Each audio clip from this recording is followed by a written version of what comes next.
रास्ते में उसे एक फकीर मिला, डायोजनीस। बड़ी खबर थी उस फकीर की, बड़ा अनूठा वो आदमी था। एक छोर पर सिकंदर था तो दूसरे छोर पर वो था। सिकंदर ने राह से चलते वक्त सोचा कि मिलता चलूं डायोजनीस को भी, बड़ी खबर सुनी है इस आदमी की।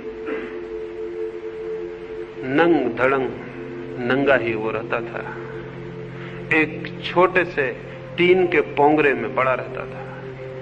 टीन का एक गोल पोंगरा था, उसे धक्के दे के किसी भी दूसरे गांव में ले जाना आसान था। वो उसमें ही सोता, उसमें ही रहता। वो दोनों तरफ से खुला था, कोई द्वार दरवाजे न थे। सिकंदर ने खबर भेजी, खबर पहुंचाई कि जाके कह दो कि महान सिकंदर मिलने आता है। डायोजनीस अपने उस पोंगरे के बाहर सुबह की धूप लेता था, सर्दी के दिन थे। वो हंसने लगा और उसने कहा, जाओ कह देना सिकंदर को, जो खुद को महान समझता है उससे छोटा दूसरा आदमी नहीं। वे सिपाही बोले, बड़ी भूल की बात कह रहे हो। इसका एक ही नतीजा हो सकता है कि गर्दन तुम्हारे सिर से अलग कर दी जाए। डायोजनीस ने कहा, जाओ और कह देना। बड़ी कठिन है ये बात, क्योंकि जिस गर्दन को मेरी कोई अलग कर सकता है उसे बहुत देर पहले मैं खुद ही अलग कर चुका हूं। कह दो सिकंदर से, बहुत मुश्किल है ये बात, तलवार काम नहीं कर सकेगी, क्योंकि जिस शरीर को वो समाप्त करेगा मैं जान चुका हूं कि वो मैं नहीं। खबर ये सिकंदर को कर दी गई होगी। सिकंदर आया और उसने डायोजनीस से कहा, बहुत खुश हूं तुम्हारी बातों से, तुम्हारी हिम्मत और साहस से। तुम अकेले आदमी हो जिसने सिकंदर को जवाब दिया है, इससे मैं खुश हूं। डायोजनीस ने कहा, लेकिन मैं बहुत दुखी हूं। तुम्हें देखकर मेरे मन में बड़ी दया आती, बहुत दुख होता। तुम पागल हो। सिकंदर ने पूछा, क्या है मेरा पागलपन? डायोजनीस ने कहा, महीनों से देखता हूं फौजें चली जा रही हैं, क्या इरादे हैं, क्या करना चाहते हो? इतने हथियार, इतने घोड़े, इतने सैनिक, ये क्या हो रहा है? कहां जा रहे हो? ये तोपें कहां जा रही? सिकंदर ने कहा, मेरा इरादा है एशिया माइनर को जीतने का। डायोजनीस ने पूछा, और उसके बाद? सिकंदर ने कहा, उसके बाद हिंदुस्तान। और डायोजनीस ने पूछा, उसके बाद? सिकंदर ने कहा, पूरी दुनिया। और डायोजनीस ने पूछा, उसके बाद? सिकंदर ने कहा, फिर मैं विश्राम करूंगा, आनंद से विश्राम करूंगा। डायोजनीस बोला, बड़े पागल हो, इसलिए मैंने कहा मैं अभी विश्राम कर रहा हूं, आ जाओ और विश्राम करो, इतनी दौड़ की क्या जरूरत है?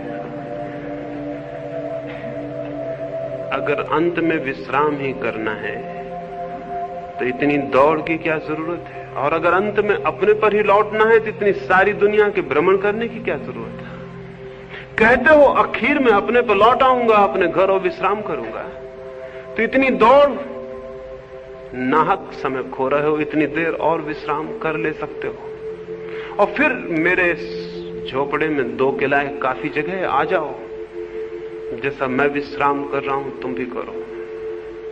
सिकंदर ने कहा कि बात तो तुम्हारी ठीक मालूम पड़ती है, लेकिन मैं अब आधी यात्रा पर निकल आया, अब बीच से लौटना उचित नहीं। डायोजनीस बोला, तुम्हें पता है आज तक किसी आदमी की यात्रा पूरी नहीं हुई, हर आदमी को बीच यात्रा से लौट जाना पड़ता है। और तुम भी बीच यात्रा से लौट जाओगे, स्मरण रखना। वो क्षण नहीं आएगा जब तुम विश्राम कर सको, क्योंकि वो चित्त तुम्हारा नहीं है जो विश्राम और आनंद को जान ले। और तुम बीच में ही टूट जाओगे, समाप्त हो जाओगे। यात्रा तो नहीं होगी पूरी, तुम पूरे हो जाओगे। और यही हुआ। सिकंदर भारत से वापस लौटते वक्त घर तक नहीं पहुंच पाया, बीच में समाप्त हो गए।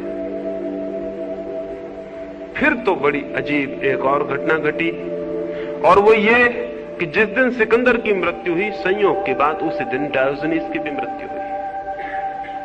और सारे यूनान में एक कहानी प्रचलित हो गई कि मरने के बाद दोनों बैतरणी पर मिल गए स्वर्ग में। जब वो बैतरणी पार करते थे, नदी पार करते थे स्वर्ग के प्रवेश के लिए, तो वहां उनका मिलना हो गया। वो एक ही दिन मरे थे। सिकंदर थोड़ी देर पहले मरा था और डायोजनीस थोड़ी देर बाद। सिकंदर आगे था, डायोजनीस पीछे था। पैरों की आवाज सुन के और किसी के हंसने की आवाज सुन के सिकंदर को ख्याल आया, यह हंसी तो पहचानी हुई मालूम पड़ती। लौट के उसने देखा, हैरान होगा, वही फकीर था। और तब सिकंदर बहुत डर आया। उसकी कल्पना न थी कि इस आदमी से फिर मिलना हो जाएगा। उसकी घोषणा सच साबित हुई थी, यात्रा अधूरी समाप्त हो गई थी और सिकंदर ने दुनिया तो जीत ली थी लेकिन विश्राम नहीं कर पाया था।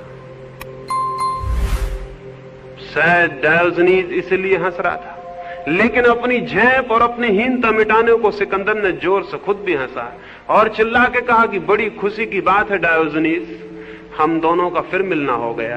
एक बादशाह का एक फकीर से फिर से मिलना हो गया। डायोजनीस और जोर से हंसने लगा और उसने कहा, तुम ठीक ही कहते हो, एक बादशाह का एक फकीर से मिलना, लेकिन थोड़ी भूल करते हो कि कौन बादशाह है कौन फकीर है।